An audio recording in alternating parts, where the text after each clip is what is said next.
Agora a gente tem notícia ao vivo aqui de São Luís. A Justiça negou o pedido de interdição total do terminal de integração da Praia Grande. O repórter Douglas Pinto está lá no local e traz detalhes para a gente. Douglas.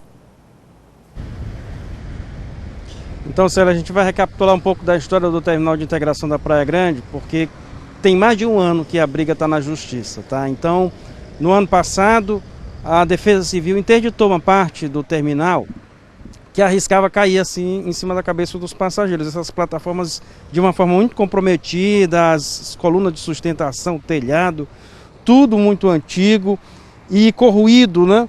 Então não era feita manutenção alguma por aqui, então o terminal estava se acabando e houve ali processo de licitação com as empresas de transporte coletivo. Então essas empresas do setor de transporte, elas assumiram a responsabilidade dos terminais de integração, só que não estava tendo reforma, não estava tendo manutenção.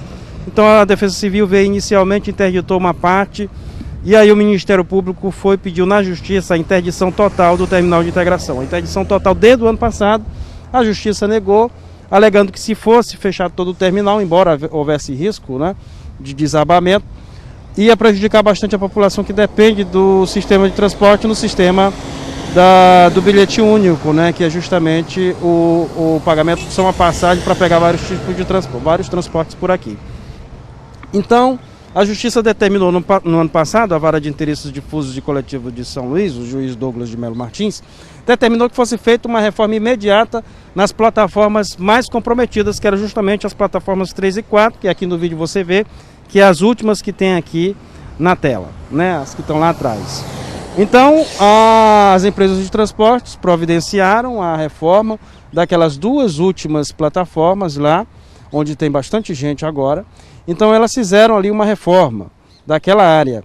E essas outras duas primeiras plataformas, a 1 e a 2, elas foram interditadas. A reforma começou em outubro do ano passado, por determinação da Justiça, e o prazo era para que ficasse pronto antes do período chuvoso. Aí começou 2020, veio a pandemia, todo mundo esqueceu, essas duas plataformas estão aí até hoje, comprometidas, isoladas, mas as pessoas continuam tendo acesso e elas estão, de certa forma, do mesmo jeito que antes, não foi feito nada, e aí continuam comprometidas e precisando da reforma. A briga está na Justiça há mais de ano, porque no contrato de licitação a Prefeitura disse que a manutenção é das empresas de transporte coletivo, elas que têm que fazer a manutenção do terminal.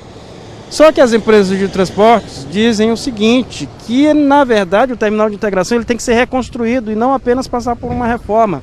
E aí diz que essa reconstrução quem tem que fazer é a Prefeitura. E agora cabe à Justiça decidir quem é que vai ser o responsável, então, para resolver de forma definitiva os problemas do terminal de integração de São Luís, porque ninguém aguenta mais, o passageiro é que fica prejudicado nessa situação toda. Então, metade do terminal está interditado há mais de um ano, as últimas plataformas foram reformadas, está faltando aí a reforma dessa outra parte aqui, e agora, pela segunda vez, o Ministério Público pediu a interdição total do terminal de integração para ver se acaba com essa disputa judicial e alguém toma uma providência de forma definitiva aqui para resolver os problemas do terminal de integração da Praia Grande.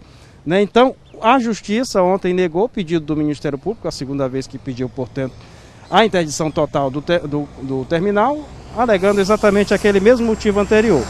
Só que o Ministério Público disse que vai recorrer dessa decisão e vai pedir que, portanto, um perito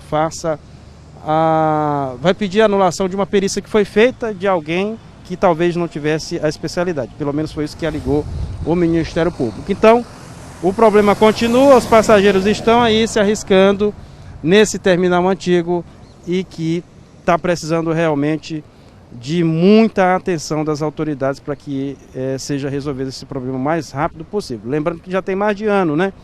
E até agora nada. Há ainda uma decisão definitiva da Justiça que deve ser tomada, não se sabe quando, porque a Justiça não tem prazo, mas por enquanto o que está valendo são as decisões liminares da Justiça. Soares e Célia com vocês aí no estúdio. Obrigado então, Douglas Pinto, trazendo informações para a gente ao vivo no Bom Dia Mirante.